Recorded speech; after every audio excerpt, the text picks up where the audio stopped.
Welcome to the third and final video discussing the novel Frankenstein. In this video, we're going to analyze the novel and look at different perspectives through which we can actually understand it. One thing I didn't mention earlier is that the subtitle of the novel is The Modern Prometheus. As we know, Prometheus is a Greek god, and the myth has it that he had created man using clay and fire. I'm sure you can see the similarities between Prometheus and Victor, who created a monster using cadavers and lightning. Both Prometheus and Victor have extraordinary foresight in the realm of science and are able to make a massive intellectual leap. But both have also defied the gods and have suffered a severe punishment because of it. Now we're going to look at some of the cultural influences that were present at the time when Mary penned this novel. First, Mary was born and lived a few decades after the start of the Enlightenment in Europe. And one of the main changes in the thinking at the age of the Enlightenment was that people started explaining and resolving natural phenomena and personal tragedies using logic and science. Also, Mary was very aware of several political revolutions that took place years before she was born, and she's also aware of the rights that these revolutions were asking for. So most of the revolutions in the US, France, Haiti, Ireland, and Latin America were calling for the end of oppression and slavery, and also demanding equality between all citizens. One other revolution that was happening at the time is a scientific revolution. And we mentioned before how Mary was very much involved and aware of what was going on in the fields of chemistry, biology, evolution. So she was also very much aware that autopsies and experiments were taking place on cadavers, especially of executed criminals. Some personal influences for Mary Shelley were feminism, because we know for sure that she has read her mother's manuscripts, including The Vindication of Women's Rights. Human rights, because she also read a lot about, as we said, the recent revolutions.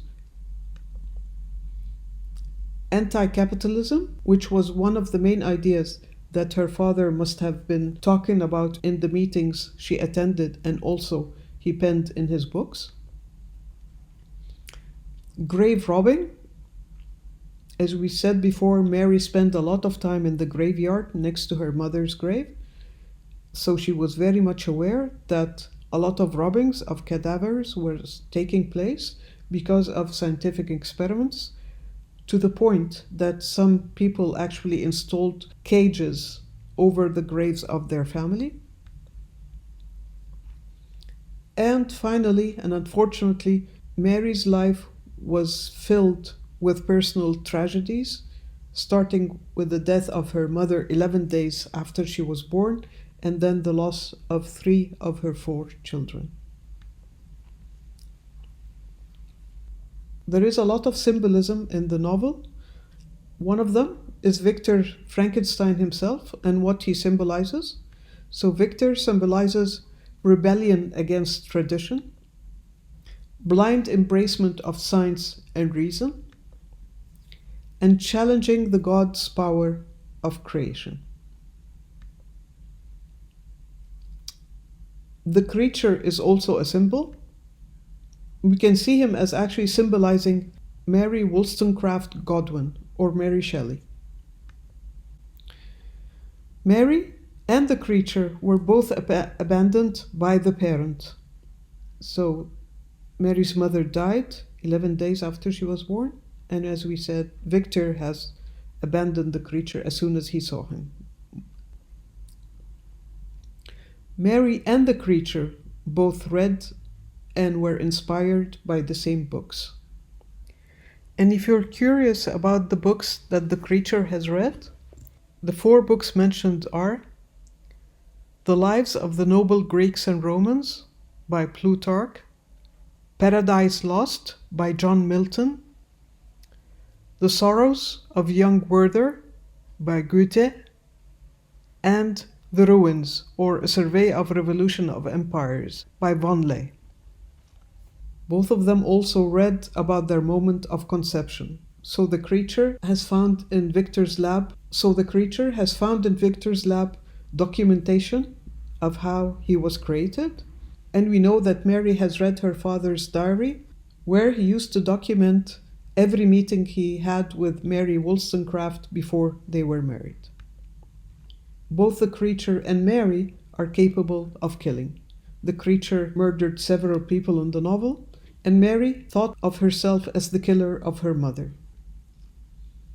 Another way to read the creature is that he resembles all of us, the modern humans. Both have amazing ability to adapt and learn. Both are highly intelligent, possessed of rationality and reason. And unfortunately, both are deprived of companionship and love, especially when compared to earlier generations. And also, both are deprived of divine purpose due to the complete embracement of secularism and the delusion of faith in our life. Now let's look at different perspectives by which we can read the novel. First, we have a feminist perspective. So the creature could be seen as representing what would happen when a man tries to reproduce without a woman. And since Mary was aware of Erasmus Darwin's work, she knows that he was saying that evolution started with a single cell multiplying, but as creation evolved, reproduction required having a male and a female. So Victor's attempt to single-handedly produce a creature is actually a regression in evolution. Also, the story tells us that only a mother is capable of loving her child no matter how different it is. That's why Victor, as a man, could not accept his creation and abandoned it as soon as he saw him standing next to his bed. Finally, we could read Victor's violent destruction of the creature's bride as a kind of fear of female sexuality. Another perspective is a civil rights perspective. Now, everyone in the novel was really scared of the creature only because he looked different. So the first encounter of the creature with humans, he actually saved the little girl from drowning. But instead of thanking him, they were really aggressive towards him, and he had to run away from them to avoid their violence.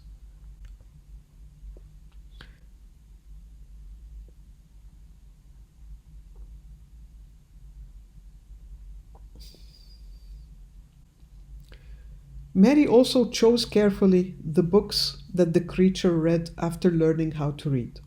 And in these books, he learned about the suffering and failures of humanity, so highlighting what happens in society when there is injustice and oppression.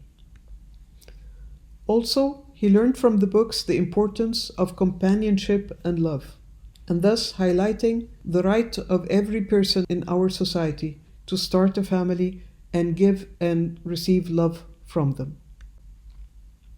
The books highlight the importance of persuasive rhetoric, and thus highlighting the importance of the freedom of speech. Another perspective is social justice. Now, capitalism presents itself as capable of generating wealth on its own, denying the productive power of labor. We could see a clear example of this when the creature lives near the Lacey family. He liked the family and wanted to help them, so every morning they would find a pile of wood in front of their hut, and they would take it and use it and be happy with it without seriously questioning who does this and where is this person. And when the creature actually revealed himself to them, they were scared, they treated him violently, and ran away. So this represents a typical case of capitalism, when someone is ready to take the wealth and use it to their benefit, but without acknowledging the invisible hand that actually did the work. To create the creature and later to create a companion for him, we understand that Victor was robbing graves. And of course, the easiest graves to rob are those of poor people because they're not guarded. So this is a different way by which the novel is drawing our attention to how the high classes are robbing the lower classes of everything they have, even including the bodies of their loved ones.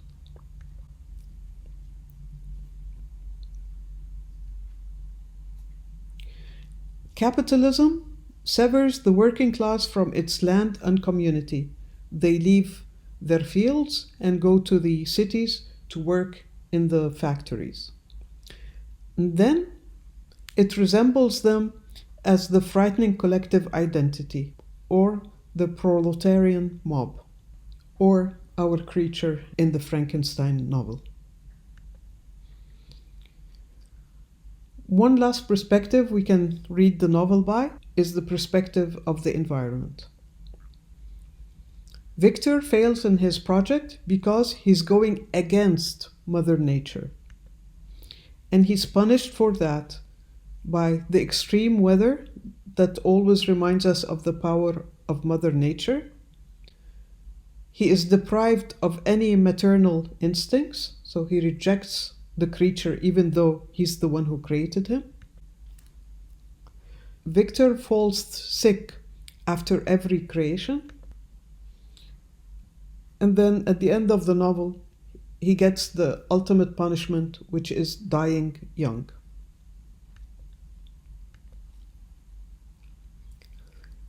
So in my view, Mary Shelley is trying to highlight a few important points.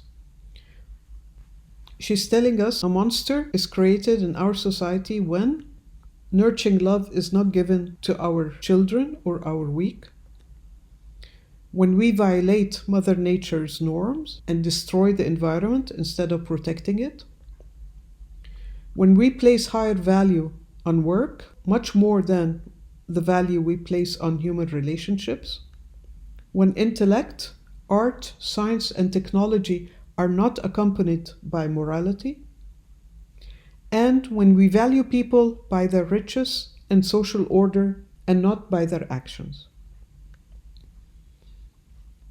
So what can we do to fix that and eliminate creatures from our society? First, we need to nourish the young and the weak. We need to value Mother Nature. We also need to cherish and respect the woman's role at home and also in the fields of science and art and intellect. We need to merit family and the intimate relations we have with our loved ones. We need to judge people by their actions and not by the way they look, or the color of their skin, or their class, or their gender. Mary is all for science and art, but what she tells us, we must couple science and artistic production with morality.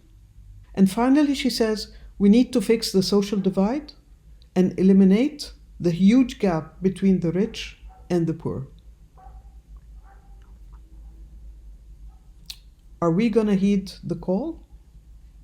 Thank you very much, and I hope to see you soon in future videos.